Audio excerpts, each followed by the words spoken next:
बात ये है कि अब अगर आप ये डिस्कस कर रहे हैं कि आपने कहा कि आपके पास एक मैग्नेट जो है वो एक कॉइल में आप लेके जा रहे हो, ठीक है। और for that reason what happens across this coil there is a change in magnetic field. So if there is a change in magnetic field, then what happens?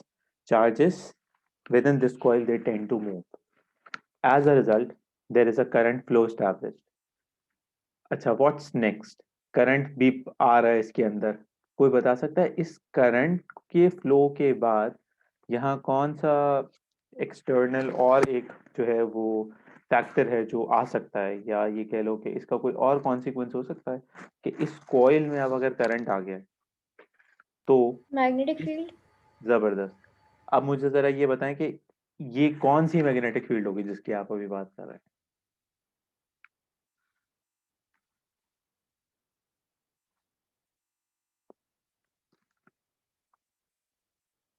चलें इसे ऐसे कर लेते हैं कि टोटल कितनी मैग्नेटिक फील्ड्स होंगी मेरे पास। दो। दो। गुड। कौन कौन सी? एक सोलेनॉइड की, एक मैग्नेट की।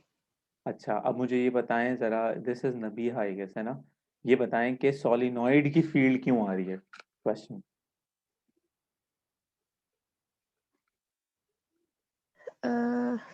मुझे नहीं पता क्योंकि मैग्नेट स्ट्रॉन्गर है, बिकॉज सोलेनॉइड असली मैग्नेट नहीं है। अच्छा, आपने ये क्यों कहा कि दो मैग्नेटिक फील्ड होंगे? अगर एक ही मैग्नेट है या मैग्नेट स्ट्रांग है तो फिर सोलिनॉइड की तो मैग्नेटिक फील्ड नहीं होनी चाहिए।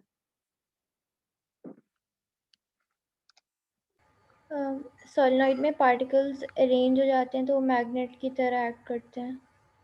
सोलिनॉइड में जो फ्लो ऑफ करंट है, ठीक है, जी। इसे ऐसे कहना चाहिए, जो फ्लो ऑफ करंट है वो एक अपनी मैग्नेटिक फील्ड क्रिएट करता है। क्या हमने ये बात पहले कभी पढ़ी है कि अगर आपके पास कोई कंडक्टर होगा जिसमें करंट फ्लो करेगा, क्या उसकी अपनी कोई मैग्नेटिक फील्ड होती है?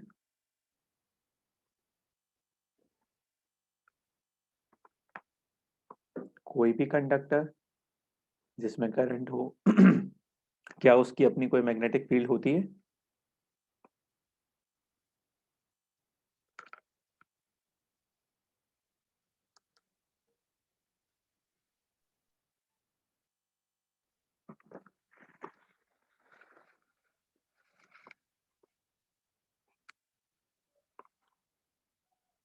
तो इसे ऐसे ले जाते हैं कि हमने डिस्कस किया था कि आपके पास एक कॉइल है, कॉइल को अगर आप कनेक्ट कर दें किसी बैटरी सोर्स से तो क्या होता है? क्या इसकी कोई मैग्नेटिक फील्ड होती है? जी। या अगर एक वायर की बात करें हम और उस वायर में कोई करंट फ्लो कर रहा हो तो क्या उसकी कोई मैग्नेटिक फील्ड होती है? जी। तो अगर आपके पास हर कंडक्टर में जिसमें करंट फ्लो कर रहा होता है एक मैग्नेटिक फील्ड होती है, if that is the case, then जब इस सॉलिनॉइड के अंदर करंट फ्लो करेगा क्या उसकी वजह से कोई मैग्नेटिक फील्ड बनेगी?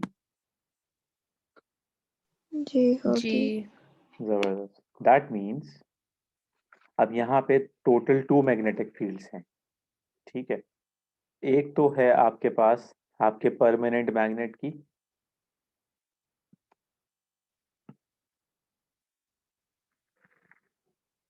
एक है आपके पास सोलिनॉइड की जिसे हम कह सकते हैं इलेक्ट्रोमैग्नेट की। M I right? Ji sir. अब जरा तसल्ली से समझें। सबसे पहली चीज, ये जो खुद सोलिनॉइड है, ये सोलिनॉइड मैग्नेटाइज नहीं हुआ है, इसकी अपनी फील्ड बनी है, ठीक है। यानी कि इट सेल्फ ये जो वायर है ये मैग्नेटाइज नहीं हुई है, क्योंकि ये वायर किससे बनी होती है? एक नॉन मैग्नेटिक सब्सटेंस से बनी होती है। वो नॉन मैग्नेटिक सब्सटेंस कौन से हो सकते हैं? वो कॉपर हो सकता है, गोल्ड हो सकता है, कुछ भी ऐसा हो सकता है, ठीक है।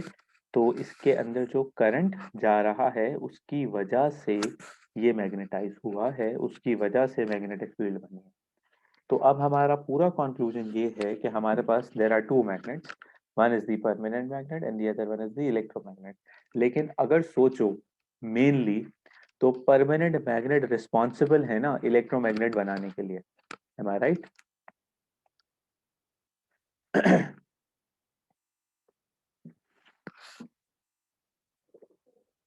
जी।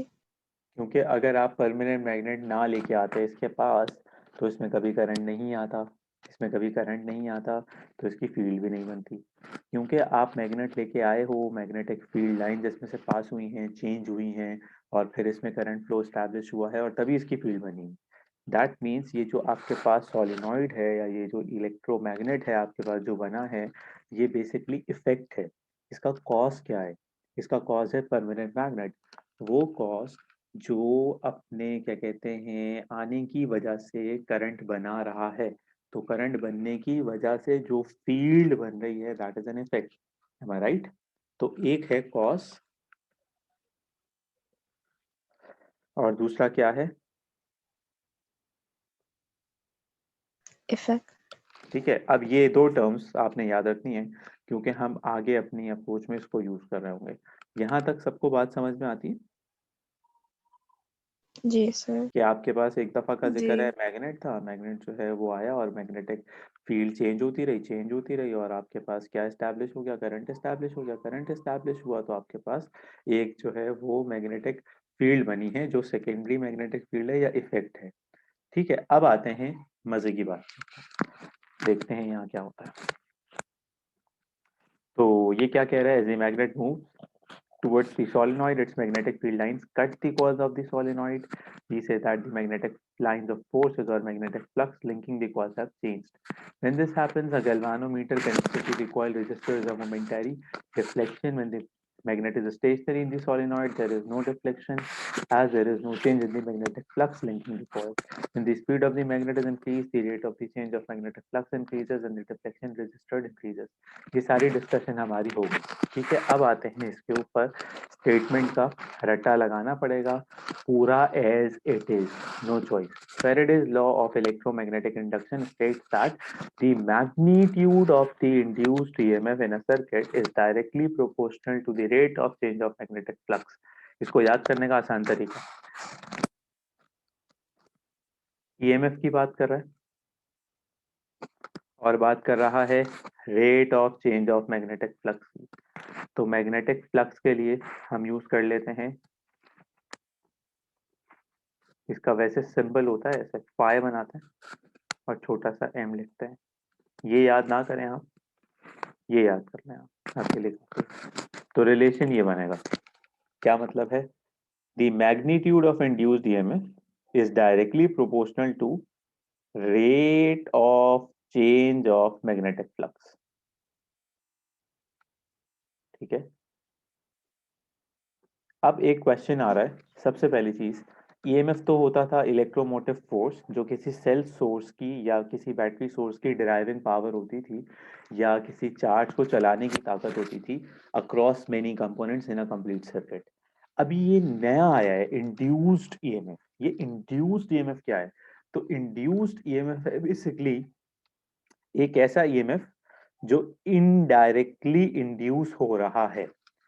अच्छा, इनडायरेक्टली इंड्यूस होने में और सिंपल वाले ईएमएफ में क्या फर्क होता है? देखो, सिंपल वाला ईएमएफ क्या होगा, एक बैटरी सोर्स लगाते हैं यहाँ पे, ठीक है, यहाँ पे रेजिस्टर लगा देते हैं, यहाँ पे कोई लैम्प शैम्प लगा देते हैं, यहाँ पे कोई और डिवाइस लगा देते हैं और इनको जो है ना वो इस तरह से कनेक्ट कर देते हैं। तो हम कहते हैं अगर बैटरी का ईएमएफ है 10 वोल्ट, तो 10 वोल्ट्स के हिसाब से यहाँ पे यहाँ पे यहाँ पे कुछ काम हो रहा होगा और वो जो है ना सर्किट चल रहा होगा। इसमें सब चीजें यानी कि बैटरी से ये वाला रेजिस्टर और ये वाला लैम्प, सब चीजें कनेक्टेड थी थ्रू अ वायर। तो मैं कह सकता हूँ ये डायरेक्ट कांटेक्ट है, वायर के साथ अटैच्ड है सब कुछ। अब जरा रिकॉल करो, अभी क्या पढ़ रहे थे? एक कॉइल, उसके साथ कोई वोल्ट मीटर, एमीटर या गैल्वानोमीटर लगा दो, ये एक चीज हो गई। इसमें कोई करंट नहीं है अपने पास, ठीक है, इसमें कुछ भी नहीं है। लेकिन आप इसके पास से एक मैग्नेट लेके आओ जो मैग्नेट इसको टच ना करे और इसमें से पास हो और चेंज होता रहे मैग्नेटिक फील्ड को और निकल जाए इसके पास से घुसर जाए, लेकिन इसको टच नहीं करे। और क्या होगा इसके बदले में? इसके बदले में यहाँ पे करंट बनेगा। तो मैं ये कह रहा हूँ कि ये जो आप कर रहे हो ना, ये है इनडायरेक्ट कॉन्टेक्ट। ऐसे ही है? सही कह रहा हूँ मैं? जी यानी सर। कि ये फिजिकली मैग्नेट ना इस कॉइल को टच कर रहा है, ना इन वायर्स को टच कर रहा है, ना इस डिवाइस को टच कर रहा है।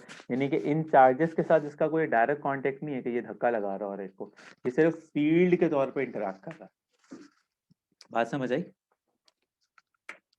जी तो कल जो हम डिस्कशन कर रहे थे कि आपका एक हैपहैज़र्ड सा जो है क्लास में अरेंजमेंट था, और जब कोई एक्सटर्नल फैक्टर आता है और आप अरेंज हो जाते हो, तो देखो मैंने ये बात मेंशन नहीं की थी कि वो एक्सटर्नल फैक्टर आके पकड़ पकड़ के मार मार के एक एक बच्चे को जाके जगह पे बिठा रहा है। उसकी सिर्फ अपनी प्रेजेंस ही वहां पे काफी थी आप लोगों को सेट करने के लिए। You got my point? तो that was an indirect contact. उस बंदे की फील्ड इतनी स्ट्रांग थी, आपको पता है कि अगर इसकी बात नहीं मानेंगे तो सीधा घर जा सकते हैं, मतलब without any questions and answers. तो आपको खौफ ने बिठाया। So you know physically there was no contact between you and that person entering your class, but indirectly एक, क्या कहना चाहिए, साइकोलॉजिकल कांटेक्ट था। तो indirect contact is basically induced EMF. Induced EMF. बात समझ आई? जी एक था डायरेक्ट वाला, जो सेल सोर्स है, जो सर्किट वायर के थ्रू कनेक्टेड होगा। बैटरी सोर्स है, आपके पास कोई डीसी सोर्स है जिसमें तारे मारे लगेंगी, वो वाला ईएमएफ डायरेक्ट। एक इनडायरेक्ट, एक एक्सटर्नल फैक्टर की वजह से हो रहा है। तो rate of change of magnetic flux would create not EMF but induced EMF. बात समझ आई? जी सर। कोई सवाल?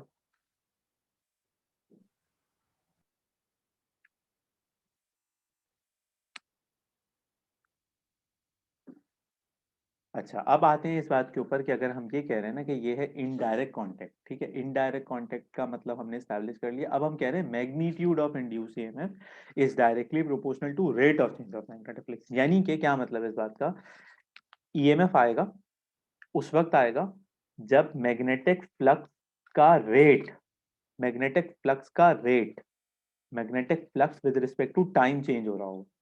मैग्नेटिक फ्लक्स अगर कांस्टेंट हो गया, अगर मैग्नेटिक फ्लक्स चेंज नहीं हो रहा, if it is not changing, तो क्या जवाब होगा?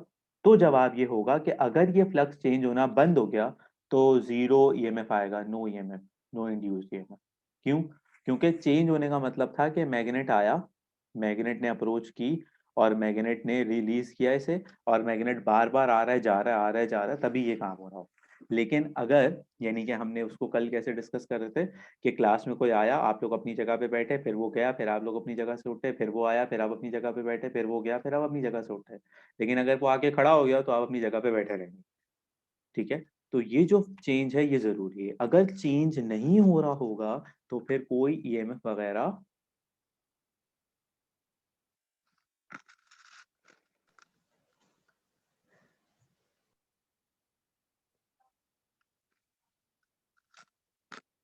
नहीं आएगा।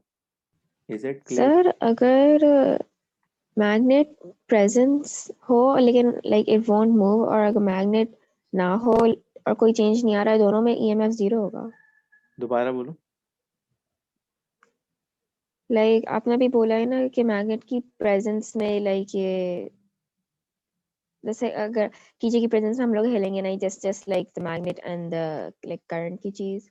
तो अगर मैग्नेट प्रेजेंट होगा और जब ना प्रेजेंट हो लेकिन स्टिल रहा दोनों केसेस में, वो the EMF still be zero.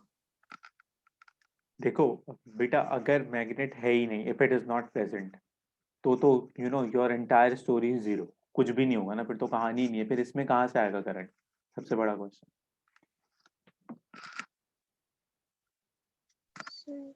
यानी कि ये समझने वाली बात है, ये वो कंफ्यूजन है जो नॉर्मली होती है।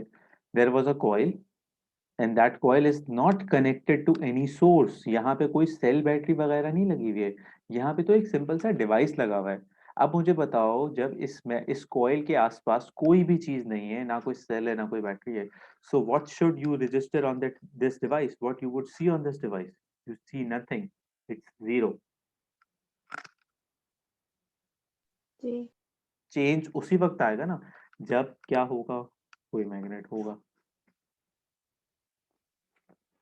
तो अगर ये मैग्नेट आयर स्टिल रहे तो हाँ उस तो वक्त क्या जीरो होगा या नहीं? देखो इस फिगर को देखो, आराम से देखो ये जो एनिमेशन चल रही है।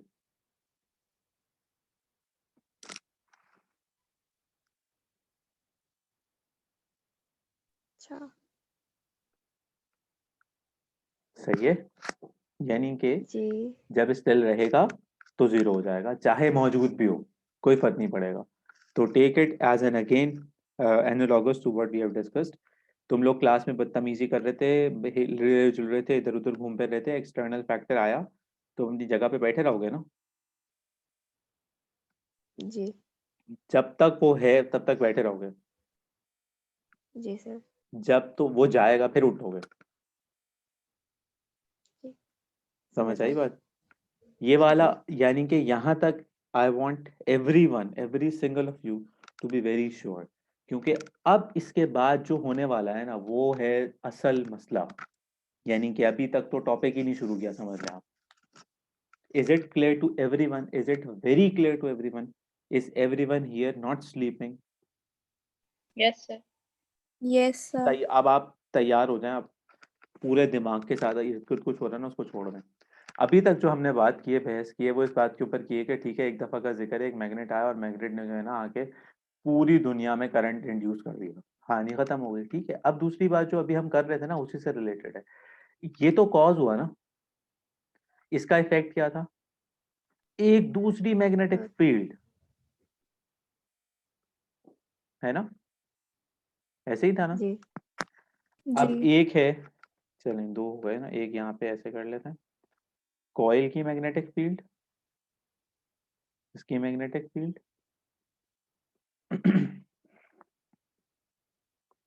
और एक है इसकी मैग्नेटिक फील्ड।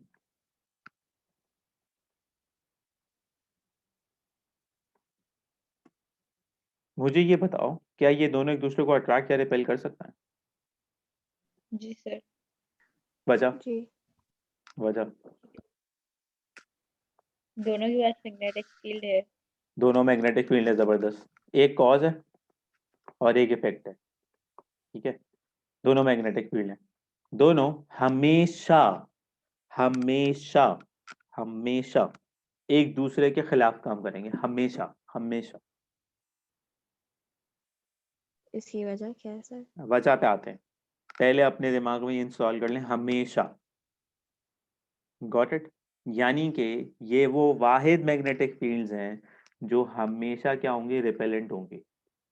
कोई रूल की बात ही नहीं है, कोई क्वेश्चन ही नहीं है कि ये कभी अट्रैक्ट करें, कोई किसी भी कंडीशन में कभी भी अट्रैक्ट नहीं करेंगी अगर दो मैग्नेटिक फील्ड्स में कॉज इफेक्ट रिलेशनशिप है। Remember teacher student relationship, if one is happy the other one should be sad, based on few students in this class. But if you know there are two magnetic fields that doesn't have that cause effect relationship, okay, then they can be attractive or repulsive, whatever we have so far discussed. But if you are discussing such a pair where one is the causal effect and the other one is the effect, so they would always have a repellent nature, reciprocating nature, एक दूसरे के खिलाफ जाएंगे, adjacent कभी भी नहीं होंगे, हमेशा एंटी होंगे। अब आते हैं क्यों, ऐसा क्यों होगा, मतलब इतनी सीरियस मेरे जो है ना वो कंसर्न्स क्यों है, वजह क्या है, मसला क्या है? मुझे मसला सिर्फ ये है कि ठीक है, अब ऐसे ही है ना कि अगर हम मैथ्स में ये हरकतें करते हैं ना कि अगर ये वाली बात ट्रू नहीं है तो कोई दूसरी बात ट्रू मान लेते हैं, अज्यूम कर लेते हैं। अगर वो बात गलत हो गई तो ये बात ट्रू होगी, ये गलत है। ये ऐसे हम करते थे बचपन में हरकतें। खैर, बड़ा मजा आएगा अब आपको, देखें। आपने कहा कि आपके पास नॉर्थ पोल था मैग्नेट का, आपके कॉइल में साउथ पोल बन गया, तो केस होगा कि ये क्या करेंगे, एक दूसरे को अट्रैक्ट। M I right? जी। यानी कि अगर आप इसको यहाँ लेके जा रहे थे और इसमें करंट आ गया है और यहाँ पे साउथ बन गया है, तो ये अट्रैक्ट करेगा। ठीक है, अब इसमें मसला है, एक मसला पता है क्या है? सोचिए जरा, अगर आप यहाँ नॉर्थ देखते हैं और यहाँ आप साउथ देखते हैं, तो आपने यहाँ पे कोई इनपुट एनर्जी सप्लाई की है क्या, या आपने कुछ किया है, या ये खुद ही अट्रैक्ट होगा? वो तो मैग्नेट है ना। हाँ, तो मैग्नेट है, तो क्या आप, यानी कि फॉर एग्जांपल अब यहाँ पे आओ जरा, ये जो मैग्नेट है, ये जो ब्लू और रेड वाला मैग्नेट है, ये मैजिक से आगे जा रहा है या इसको कोई लेके जा रहा होगा? कोई लेके जा रहा है। अट्रैक्ट कर कोई रहा है। लेके जा रहा लेके होगा जा ना, जबरदस्त बात होगी, जबरदस्त, बिल्कुल जबरदस्त, कोई लेके जा रहा होगा। मैं मान लेता हूँ ये लैब में खड़ा हुआ मैं काम कर रहा हूँ, ठीक है, मैं इसे अंदर लेके जाता हूँ, फिर बाहर ले आता हूँ, फिर अंदर लेके जाता हूँ, तो इसमें एनर्जी कौन दे रहा है? हम, सोर्स हम है। Everyone got this point? Someone is Yes. Supplying energy, है ना? सर लेकिन we're technically not supplying is we're just उसे धक्का दे रहे हैं कहीं। धक्का देना is not energy? Good question, very good question. धक्का देना is not energy? I mean, it is क्योंकि It हम is, it work is energy. कोई काम It कर is, रहे it is energy. Yes, because whenever there is a force that covers certain displacement, work is said to be done, and whenever you are doing work, you are consuming energy. ऐसे देखो, इतना minute सा काम लग रहा है ना भाई, अगर मैं तुम्हें बोलूं तुम्हारा काम है कि तुम पूरा दिन यही करती रहो, तुम्हें ये काम थकाएगा? जी जी That means कि तुम्हारी एनर्जी लग रही थी तो तुम थकी हो ना। अगर एनर्जी नहीं लग रही होती तो नहीं थकते।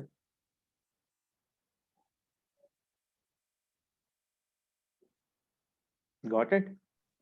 जी सर। पक्की बात है, समझ आ गई बात?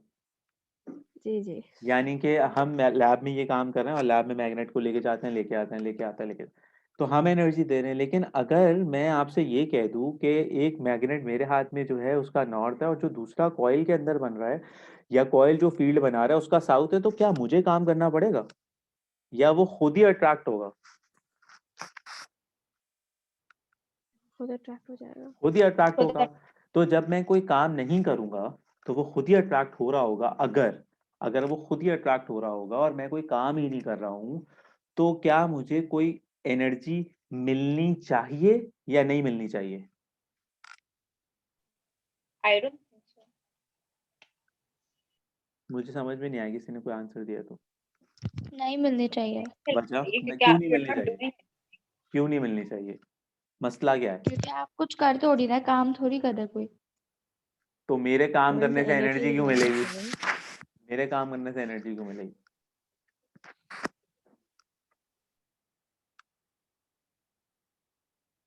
बगैर काम करे एनर्जी मिलनी चाहिए ना? So how can you get energy if you're at a state of rest? Excellent. How can we produce energy if we are not consuming any energy? We have learned that energy can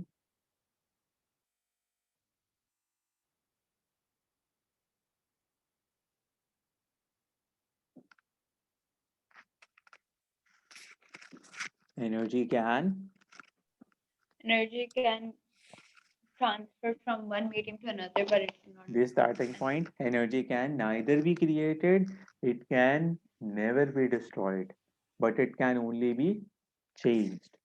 तो अगर आप energy दे नहीं रहे हो तो आपको electricity काहे में मिलेगी भाई? कौन सी दुनिया में रह रहे हो? मुफ्ते की एनर्जी मिलेगी क्या? कुछ करोगे तो कुछ हासिल होगा ना जिंदगी में। समझ आई जी सबको? जी सर। पक्की बात है? जी सर। कोई सवाल?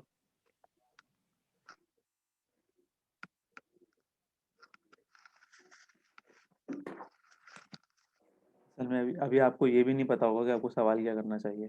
तो यहाँ आते हैं वापस। देखें, ये अट्रैक्ट इसलिए नहीं कर सकता इसे कभी भी। That means what? अगर ये नॉर्थ है तो इसको क्या होना चाहिए?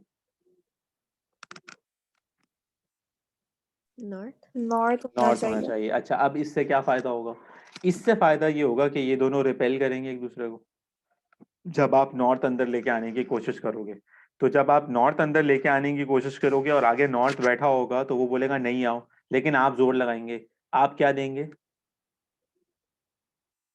एनर्जी। जब आप एनर्जी देंगे तो वो आगे जाएगा, जब आप एनर्जी देंगे और वो आगे जाएगा और आप काम कर रहे होंगे तो आपको एनर्जी मिल जाएगी, इलेक्ट्रिकल एनर्जी मिल जाएगी आपको, वरना नहीं मिलेगी।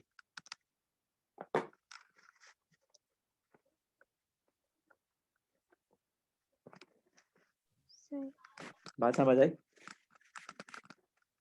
सर नहीं है बात। yes. हमने दो केसेस स्टडी किए।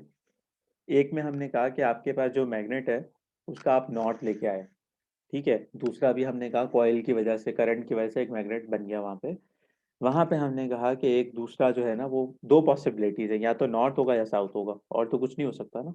तो अब अगर हम नॉर्थ लेके आए, तो मैंने पहले यहाँ से शुरू किया था कि ठीक है मैं अपना नॉर्थ लाया हूँ, कॉइल का भी साउथ है, तो ये दोनों क्या करेंगे?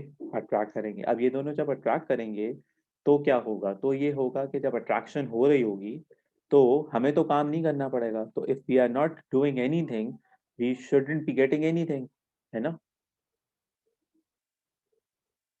Yes. The other part is, अब अगर वहां साउथ नहीं होगा तो क्या होगा? नॉर्थ होगा, ऑब्वियस सी बात है। अब दो नॉर्थ हो गए, एक अपकमिंग नॉर्थ है, अप्रोचिंग नॉर्थ है, और एक एग्जिस्टिंग नॉर्थ है।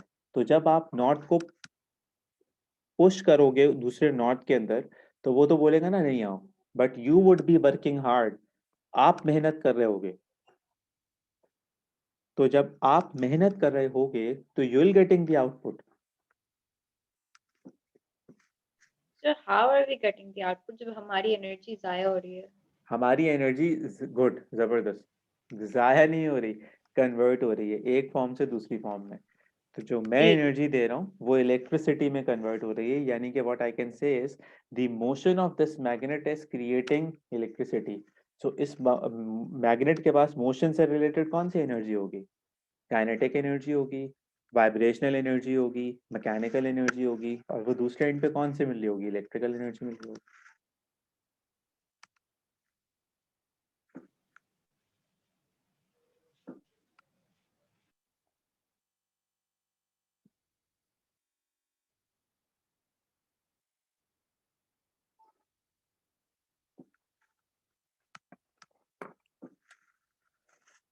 Is it clear?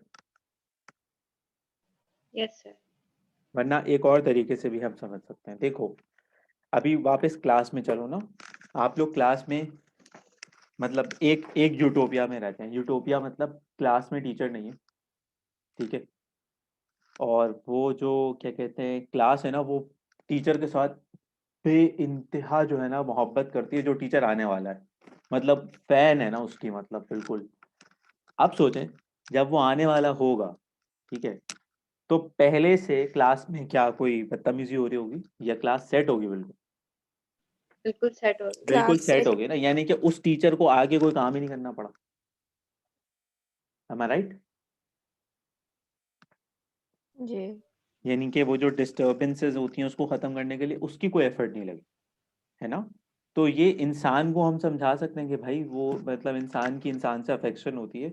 बास टीचर्स ऐसे होते हैं जो ये हरकतें करवा सकते हैं आपसे, हर टीचर नहीं करवा सकता। लेकिन हम चार्ज को ये थोड़ी समझा सकते हैं कि भाई वो दूसरा मैग्नेटिक फील्ड आने वाली, चलो सीधे हो जाओ, उसके पास कोई दिमाग थोड़ी है।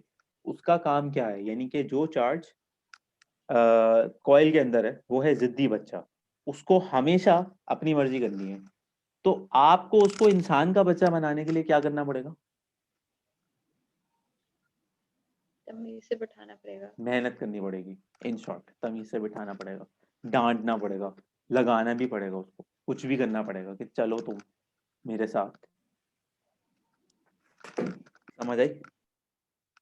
जी सर। पक्की बात है। जी। अब इसे सिंपल करते हैं, जी। यानी कि जो कॉज इफेक्ट रिलेशनशिप है जरा उसे रिकॉल करते हैं और देखते हैं वहां पे क्या लिखा हुआ है, रिपेल। यानी कि रिपेल करने का क्या मतलब है? आप जो भी कॉज क्रिएट करोगे उसका इफेक्ट उसको रिपेल करेगा। यानी कि आप अगर नॉर्थ लेके आओगे तो सामने आपको क्या मिलेगा? नॉट नॉर्थ मिलेगा, जिद्दी बच्चा है। आप साउथ लेके आओगे तो सामने आपको क्या मिलेगा? साउथ। साउथ मिलेगा। South very good. दोबारा से करते हैं। आप नॉर्थ लेके आओगे तो आपको सामने क्या मिलेगा? नॉर्थ। क्योंकि आपको मेहनत करनी पड़ेगी। अगर सामने साउथ पड़ा होगा तो आपको मेहनत ही नहीं करनी पड़ेगी। तो वो तो इंसानों के केस में होता है, चार्जेस के केस में नहीं होता। अगर आप साउथ लेके आओगे तो सामने आपको क्या मिलेगा? South. South. साउथ मिलेगा। Very good. अगर आप मैग्नेट को कॉइल के अंदर रखो और मैग्नेट का नॉर्थ हो और नॉर्थ को आप बाहर लेके जा रहे हो, मैग्नेट से दूर लेके जा रहे हो, तो कॉइल के ऊपर क्या बनना चाहिए? साउथ। जबरदस्त, very good, that's so lovely. South क्यों बनना चाहिए, नॉर्थ क्यों नहीं बना भाई? सर क्योंकि पहले नॉर्थ लेके गए थे। नहीं, हम नॉर्थ को बाहर लेके जा रहे हैं ना, तो अगर आप नॉर्थ को बाहर लेके जा रहे हैं और आपके कॉइल पे साउथ बन जाएगा तो वो अट्रैक्ट करेगा उसे। अब उसे अट्रैक्ट करेगा तो अब आपको लेके जाना मुश्किल होगा। लेकिन अगर आप नॉर्थ बाहर लेके जा रहे हो और नॉर्थ ही कॉइल पे बन गया तो क्या होगा? तो खुद ही रिपेल होंगे ना, यानी कि आपका काम तो फिर खत्म हो जाएगा। Let's see here. ये है कि हर हाल में हमें मेहनत करनी है। मैंने ये इसीलिए कहा था कि जिद्दी बच्चे से समझो। नॉर्थ बाहर लेके जा रहे हो, यहाँ कॉइल पे अब अगर साउथ बनेगा तभी मेहनत करनी पड़ेगी ना तुम्हें। लेकिन अगर नॉर्थ